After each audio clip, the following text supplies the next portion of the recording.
Welcome to Crime Spree's virtual interview. We are honored to have the best-selling authors known for their suspense books. Sandra Brown writes standalones. Her latest is Thick as Thieves. You want to hold up your book, Sandra, to show people? Cool. Okay, that's what the book looks like. Nicole Helm writes limited series. Her latest is from the Badland Cop series, and it's called Badlands Beware. Oh, I grabbed the wrong book, but it's right here. Oh. There we go. And Melinda Leigh writes series that intertwine with her other series. Her latest is the second of the Bree Taggart series, See Her Die. There you go. Great. Okay, so ladies, let's get started. First question, what is the prevalent overall theme of your suspense stories? And Sandra, I'll let you take it first. I wasn't smart enough to think this up, and it wasn't intentional, but several years ago, someone who was interviewing me said it seems to be a recurring theme in your books, the abuse of power. And I kind of thought about that for a while, and I said, you know, I guess you're right, because whether it be a parent or sibling or a teacher or a minister or an official, public official, I guess in the back of my mind, it really bothers me that someone would abuse the power that's been vested in them and also betray the faith of the people who have given them that authority. And so I suppose that's kind of a recurring theme. In Thick as Thieves, I think it's more of your sins will find you out. But it still ties into that overall kind of umbrella of the Sandra Brown themes. Right, your past is gonna haunt you. Yes. Okay, Melinda, what about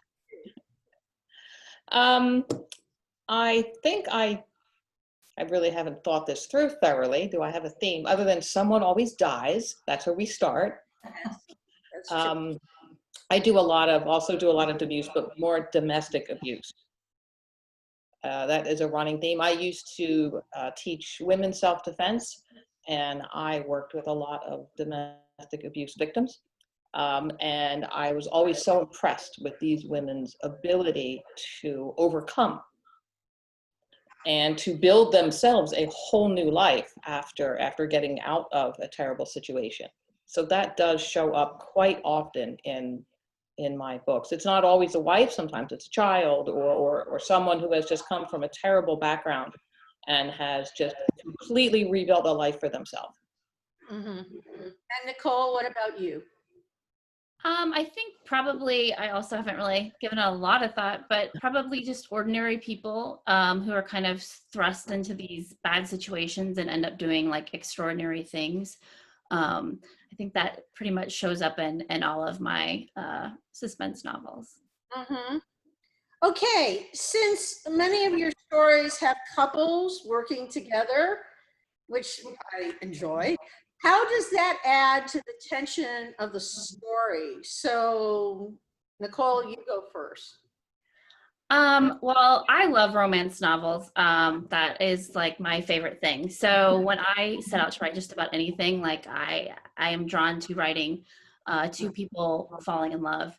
And I think when you have a mystery you're trying to solve, also dealing with the interpersonal tensions that go with falling in love or trying to make a relationship work, it just adds so much material to kind of sift through, because it's not just about the mystery, it's about the people as well. Mm-hmm. And Melinda, what do you think? I think that adding a relationship element, and my relationships tend to have an arc that is much longer. Maybe they're over 6 books, or my last series was 6 books. This one will be hopefully even longer than 6 books. it adds a lot of ability to show your character's development, to really grow them beyond just what they do for a living. You know, most of my characters are in law enforcement or in some legal, some job in that law enforcement background, but you really need to show them in a personal element as well. Yeah, and Sandra, what would you say? Well, when I sit down to plot, I have four elements that I feel like have to be in there if any of us is writing romantic suspense. The first thing is the desire, which is going to be a given. They're going to want each other. The second thing is that it has to be forbidden. If it's easy, then there's no story. So if she's an arsonist, he needs to be a fireman. It has to be impossible for them to get together. So that forbiddenness is a big quality. The third is a codependency. He requires her to solve his problem. She requires him to help solve hers. And so that gives them a common goal. And then the fourth thing, and this is the hardest thing, and this is what sparked this answer when you said about they're together. The shared space is the fourth element. And for me, the shared space is sometimes the hardest thing to do because they have to be together. And yet sometimes a story can lend itself to it perfectly, but other times it doesn't. And I'm constantly thinking, how am I going to get them together? They have to share space. So, but I kind of run through that checklist of things. Are all of those elements there? And so but I think it's important. And Melinda, I think you said that you need to see these people not just in the romantic relationship or not just in their professional relationship, but how they react to everything in life, how they react to humor and other things, for them to really get to know each other and to build a relationship of any kind. It's important to see them in all aspects of their lives together. Yeah. Yeah, I mean, personally, I think it makes a better story when you have like a heroine kind of working together, and and for a reader to continue to kind of, okay, so what's going to happen with them next kind of situation, so yeah, you guys do it really well, by the way.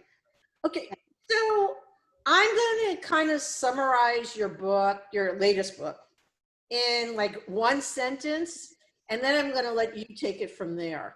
And you can tell the readers however much you want or however little you want. So I'm going to start with you, Melinda. As a female sheriff, right, Bree makes sure the killer is found. And you also seem to draw in characters from your other series, which makes it really nice because they're not like off into the sunset.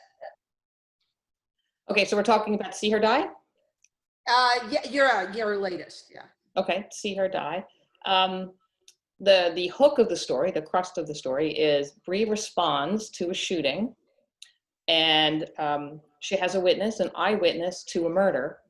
A young girl's teenage friend was murdered, but there's no body. And she has a very unreliable witness. She is a homeless teenager, and no one believes her but Bree. So that's the crux of the story. She has to deal with no evidence. All she has is an unreliable witness. Right. And Sandra, both your characters seem to be stuck in the past and they want to find answers. Right. I wrote the prologue first. I didn't have a story. I just was thrust into this scene. I think I talked about this with you at least before. I just started I was just in this scene and I started writing it down. Didn't know who the people were, where they were, what their relationships were to each other, but they had just stolen money and they were then talking about, well, where do we go from here? And I finished they had a plan, but it of course goes awry. And so I sent the prologue to my editor and said, what do you think? He said, I think it's a terrific prologue. I can't wait to see what happens. I said, well, that makes two of us. I can't wait to see what happens either. So I had 450 pages to figure it out. But basically, I moved the action forward 20 years. So the main story takes place 20 years after that night that they stole the money. And I weave together the present day and the ramifications that that night has on the lives of the hero and the heroine. But also I go back and I tell the action of what transpired that night, what caused everything to go to hell. And so that's kind of the way I structured that story. Yeah, because it kind of begins with this robbery of, I forgot how many, 5 people were there or something? 4. 4. Okay, so it was a robbery of 4 people, and then you kind of fast forward and let us know what happened to those people when... The consequences of that night, and they're still living with them, and they've got to resolve them in order to move forward with the rest of their lives. They've kind of been grappling with it all this time. Right. And Nicole, there are 6 Wyatt brothers. Each have a scar left by their psychopathic father. But they go into law enforcement and use the help of the Night Sisters. Yeah, so Badlands Beware is the 5th book in the series. So at this point, it's the 5th brother, and he's a detective, and sort of the underestimated brother a little bit. And what he finds out is that his neighbor, who is either the father or the foster father of the Night Sisters, actually has this really secret past that ties into a little bit with his psychopathic father. And so he realizes that his neighbor and sort of his father figure is a target, and so are his daughters. And with one of the daughters, they kind of have to figure out how this secret fits in with their current lives.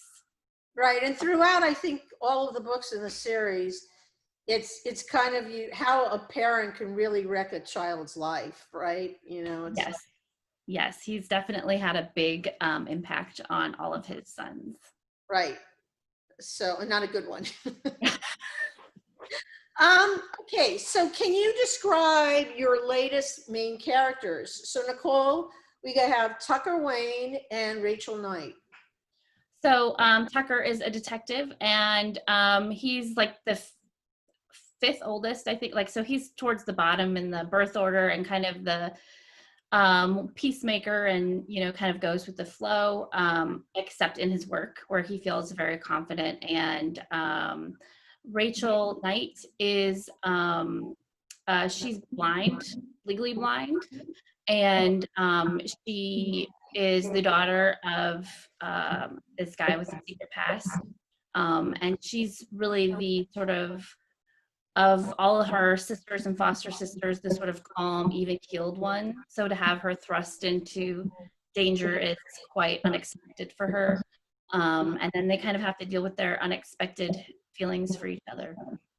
Plus, you also show how a handicapped person can really, in a sense, I think Rachel doesn't even realize she has that handicap. It's like she's overcome it so much.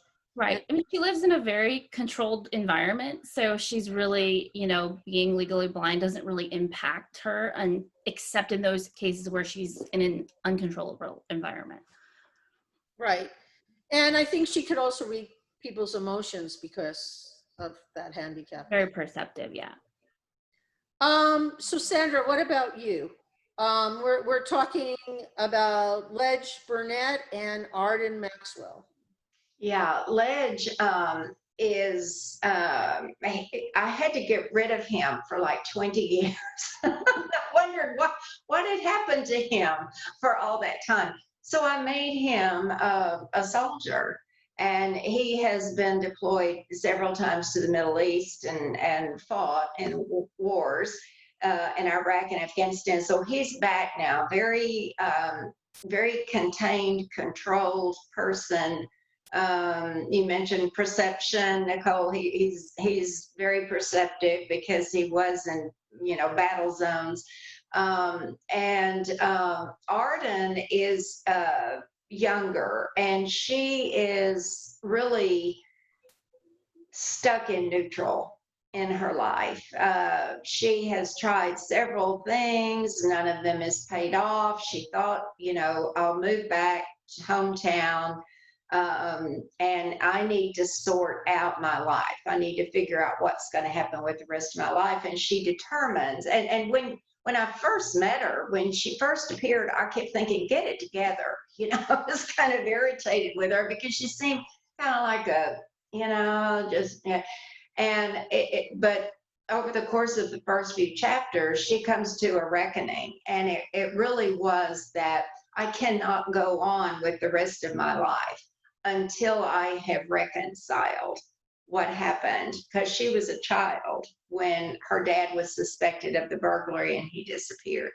And so she's lived under this shadow, and she's grown up under this shadow. So now she's got to sort it out, or she's going to be stuck in this, be paralytic for the rest of her life. So that's where the two of them are. And Ledge is trying to come to terms with events that happened in his life as well. So there are two people kind of seeking reconciliation and what they're going to do from here. Do you think they feel like outsiders? Did they feel like outsiders? Like outsiders, yeah.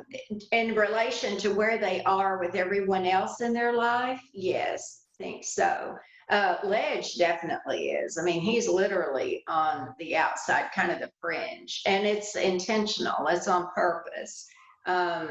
Arden, not so much, but she has returned to a town that, had kind of a hostile regard for her family. So she's thinking that's fine. They can think what they want to, but she does feel very much like she's a loner. Both are loners. And at one point in the story, she tells Ledge, the first time I met you, I recognized something in you that was so familiar, because I'm alone too. I'm lonely too. So she sensed that in him because she experiences it. Right. So Melinda, you have Bree Taggart and Matt Flynn, and maybe you can tell us a little backstory on Bree too, because she had a hard life. So in book one, which is Cross Her Heart, we meet Bree, and Bree's entire life is basically formed when, at the age of 8, her father kills her mother and then kills himself. And she actually, at the age of 8, saves her 2 younger siblings. She hides them from her father. So this is what she has to overcome for her whole life. So when we fast forward 20 some years, I'm not good at math, so 20 some years later, we fast forward, and she's a homicide detective in Philadelphia. And the whole premise of Cross Her Heart is her little sister is murdered. So she goes home, and she rarely goes home because she really doesn't want anything to do with that whole memory, that whole life, but she has to deal with it now. She has to solve her sister's murder. So that's book one. And then in book 2, the whole town, or the county, has no sheriff. And after we'll do it to give it away, she solves the murder. I don't think it's too much of a spoiler in this kind of book. She's appointed sheriff. So that's where she is in book 2. She is reconciling being home again and dealing with her whole past. And it's a lot of baggage. My characters always have a lot of baggage. And she has to raise her sister's children now. Yes. Yes, her sister had 2 children, and Bree is thrust into raising them as well. And she has a phobia that kind of interacts with the hero in your stories, Matt. Yes, Bree is terrified of dogs. Her father had fighting dogs, and she was mauled as a child. And the hero is a former canine cop. So he has a big German Shepherd and he trains dogs. So there's that tension right there from the beginning. You know, everything he does, she's terrified of. See, Sandra, we all do it. There's the forbidden. That's right. No, seriously, major, major. Major conflict, yeah. But you know, when you want to do 6 or 8 books with a character, you've got to give them a lot to overcome. It's funny because in Thick as Thieves, I also have fighting dogs. Mental telepathy. And I think it's interesting, just an observation. Nicole, you're writing about brothers, and you're writing about the sibling and the conflict. And in Thick as Thieves, there's a conflict between the sisters. It's interesting that we're all writing about, you know, family relationships, that, you know, the interrelationships in the family. And I wondered, Nicole, it is birth order, because I come up from a large family. I've got 4 sisters, all younger. And I wondered, does the birth order of your characters, does that come out in their personalities, or do they react different to things? I think to an extent, I kind of think not necessarily, I don't know if it'd be birth order. In this case, they had such a traumatic childhood, so I knew like the oldest would feel responsible because he's like still much older. But I have to say, like, I have 2 little sisters and I'm the oldest, and we do not exhibit like the normal traits of like oldest, middle, youngest. So I don't always use that because I don't think that it's always accurate. But sometimes, you know, depending on what their background is, it can be really impactful to be like, well, yeah, he's the oldest or he's the youngest, and because of how that happened, that really affected them. And I think in Sandra's book, she does attribute the older sister there too. In my life, unlike your family, but with the 5 of us, we all fit the profile. It's like eerie almost. So I could relate to the older sister in my book, Arden's older sister, because the bossy big sister, you know. So, And don't you think that for readers, that family conflict really resonates with readers and family relationships? If they can't identify with my character who's in law enforcement, because most people are not in law enforcement, but they can really identify with their family relationships and the conflict, and just, you know, all of those dynamics really come to play. yeah. Well, the human condition hasn't changed. Storytelling doesn't change over millennia because the human condition hasn't changed. Our environment does, but emotions of people are, you know, they're eternal. They've been with us forever. So that's why, you know, stories do resonate with readers, because they can identify on some level, maybe not every level, but on some level.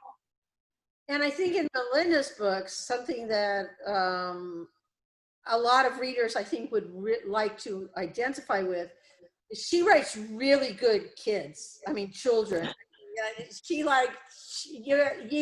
look forward to hearing, okay, how is this child going to get in trouble with the heroine now, kind of thing, you know? I mean, they're fun, they're mischievous, they're, you know.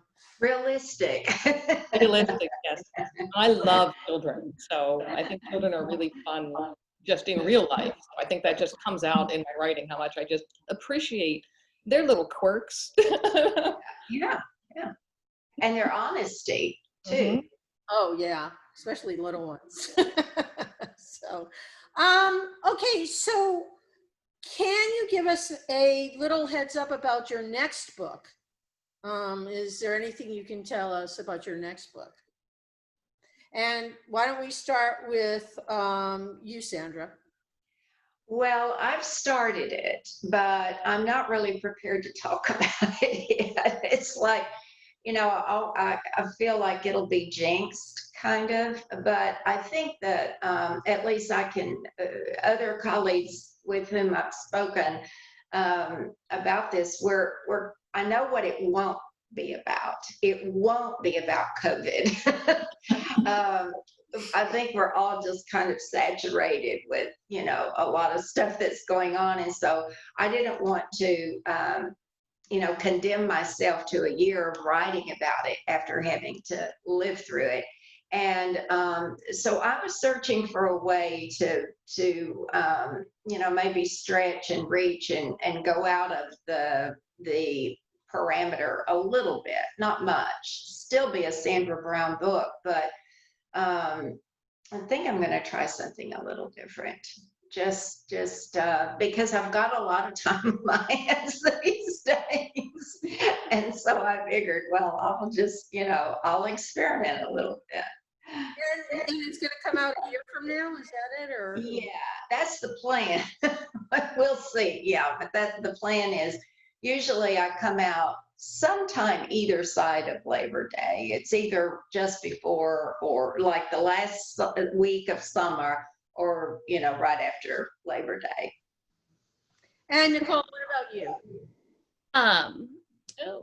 My next book comes out at the end of October, and it's called Close Range Christmas, and it's the final book in my Badlands Cop series. So it's about the last two, Wyatt's and Knight's, and sort of tying up the mystery of the Wyatt's father and everything that's come before in this series. And I think I could say this, the heroine in that book is really badass. Yeah, she is. She's pregnant on the cover with a gun, so she's She's like not someone you really want to do anything with. So we talked about that scene, Nicole, of that one scene where she's something with the baby and she does something else, or you think that will give it away? I don't know what you're talking about because I've written so many books since that. Okay. I'm gonna say it. I hope. Just go ahead. Yeah. I hope it doesn't give it away, but she's like literally on a couch, like giving birth to this child. And this bad guy comes in and she takes the shotgun as she's giving birth and she shoots the guy. Yeah, right. That was fun to write. Well, it was fun to read. What about you, Melinda? The third Bree Taggart book comes out in March. It's called Drown Her Sorrows. It's already written, thank goodness. I don't think I would be upset if I had a book and I hadn't started it yet coming out. And it is her third big case. She finds a body under a bridge, and at first it looks like a suicide, but then they find out that the woman was already dead when she was thrown off the bridge. So that's where see again, universal theme, someone dies. Someone dies, we go from there. Well, it makes it interesting. And it will also not be about COVID. You know, it's so funny because every author that I've interviewed, and you guys know because I've interviewed you all more than once, and that you all know that I'm going to ask you to give a shout out about your next book. And I don't think there's any author that said, oh, I might write about a virus or something like that. I think every author wants to just stay clear of it, you know. But they've been through what we've all been through a lot this 2020. I think we can't wait for 2021 to come along. I think 2021 is the year we really should focus on fiction. I agree. So, well, you know, it's interesting, really quick. I don't think you guys do it in your books, but I was interviewing a couple of authors, and I know Michael Conley had told me, he said, well, you know, Elise, I'm having a hard time writing my next book because it's a courtroom book with courtroom scenes, and it takes place in basically the current time period. And what do I do when all the courtrooms are closed, you know? So some authors are having problems like doing that as well. So, you know, it certainly threw a curveball to us. Let's put it that way. Yep. Okay, so unfortunately, time goes too fast. We have about 5 minutes left. I'm going to ask each of you what you would like to say in closing about your book, your characters, your writing style, whatever you choose to do. So, Nicole, let's start with you. Well, I don't know what to say. um, I'm a writer, not a speaker. I don't know. So let me ask you this. So Okay. your last book in the series is coming out. Do you have an idea of what you're going to do for your next? Is it going to be a series, standalone? What is it going to Yeah. be? So I've actually already written 4 books in the next series because I write shorter books with the category series. So I know that next year I'll have a spin-off of my Badlands Cop series about a secretive group called the North Star Group. And they kind of go around trying to stop bad guys. So that'll be coming out next year. And Melinda, what about you? Let's see. I just signed a new contract, so I can say that there will be at least 6 Free-Tiger books. Yay. Good for Possibly you. 8, but at Congratulations. least 6. My publisher has green lighted. I'm writing number 4 right behind her right now, and I have the green light for books 5 and 6. So I'm very excited about that. And after that, I'm really not sure what's going to happen. I'm hoping for 7 and 8 because the idea of coming up with a whole new series is exhausting at the moment. So I don't know if any of you are struggling a little bit with writing in general. Just it's, concentration issues lately have been a little bit problematic. I think that's been true of everybody. Everybody I've talked to who does what we do has said the same thing, that they find, facetiously said, well, I've got a lot of time on my hands these days, but really sometimes I find I sit here and I'm thinking, why can't I write? Why can't I write? I've got the luxury of not having anything else to do. And yet it just seems like we're all so consumed with other things and what's going on beyond the walls that it really almost makes it more difficult. And yet we have the best job in the world. I mean, we do. We get to make believe for a living. And one good thing to have come out of all of this is that doing these virtual things, I've really got to meet people like you two that I hadn't ever got to speak to before. And so it's really, in a way, I've enjoyed these virtual visits because it's put me in contact with a lot of other writers that ordinarily, I wouldn't have reached out to, or you wouldn't have reached out to me. And it's been good for our community in that regard, I think. Yeah, it's interesting that some authors have told me they're having problems writing because they're not getting out there. So they're not getting ideas because, a lot of times they say, oh, I'm walking by a lake. Oh, I know what I could do with that lake kind of thing. And now it's like, I'm looking at the 4 walls of my house constantly, there's really all that interesting in there. So I don't think you guys are alone in that, so kind of. And I think it's not only us and the writing and publishing community. I've talked to people in other fields, and they find the same thing. The focus is hard, I think. And so we're all having to learn things about ourselves and how we live our lives. And but at least writing, we do crave the solitude. That's one thing. We don't rely on people being at the water cooler, to break up our days. So I keep telling myself this is a luxury. Take advantage of it, but sometimes it's not working. So, Sandra, beyond of what you just said, is there anything else you'd like to add about your books or? Well, I hope everyone will read Thick as Thieves. I've got a reprint that is coming out in November. I'm trying now to remember which book it is. I'm sure it's fabulous, but I can't remember which one it is.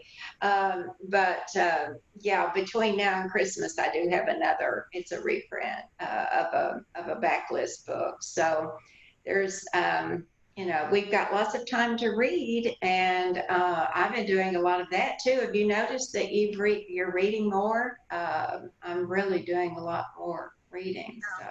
Yeah, I actually got my husband into reading too, because it's like he can't watch television all day, So I got him into reading some books now. So he's reading more, and we're watching the Hallmark Channel just to escape.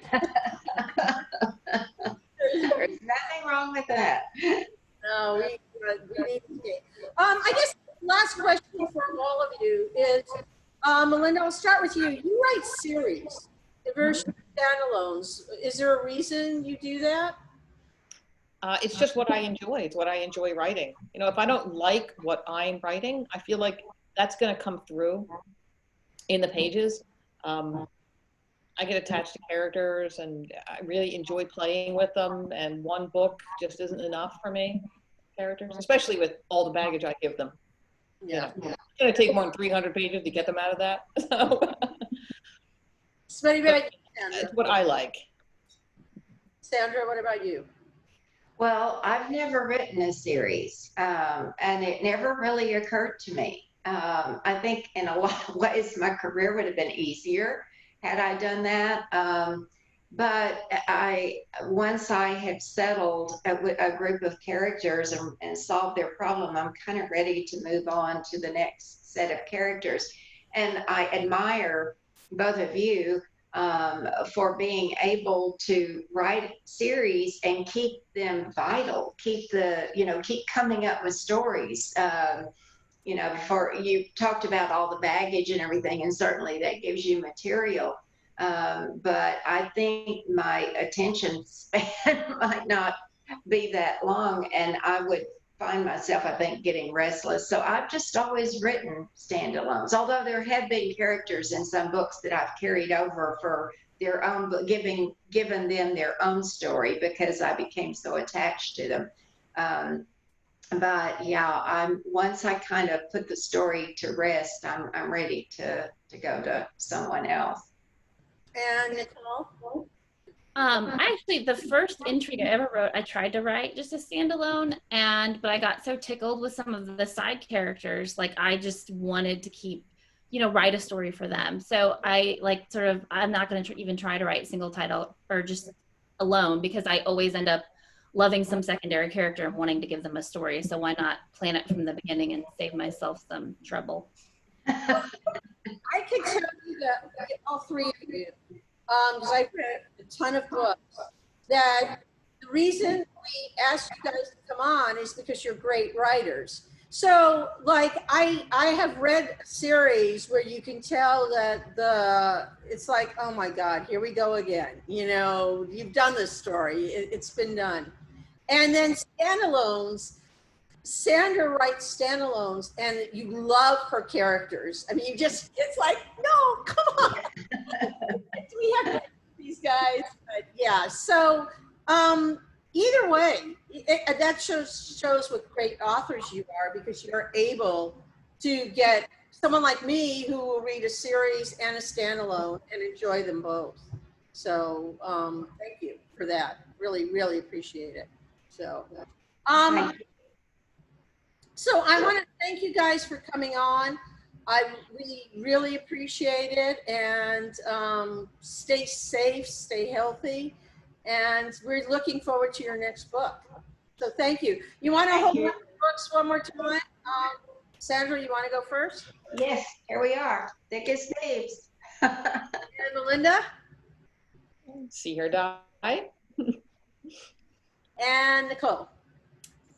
Badlands beware. Thank you guys. Have a good weekend. Thanks for Nice to having meet me. you. Bye. Bye. Bye, Elise. Thank you.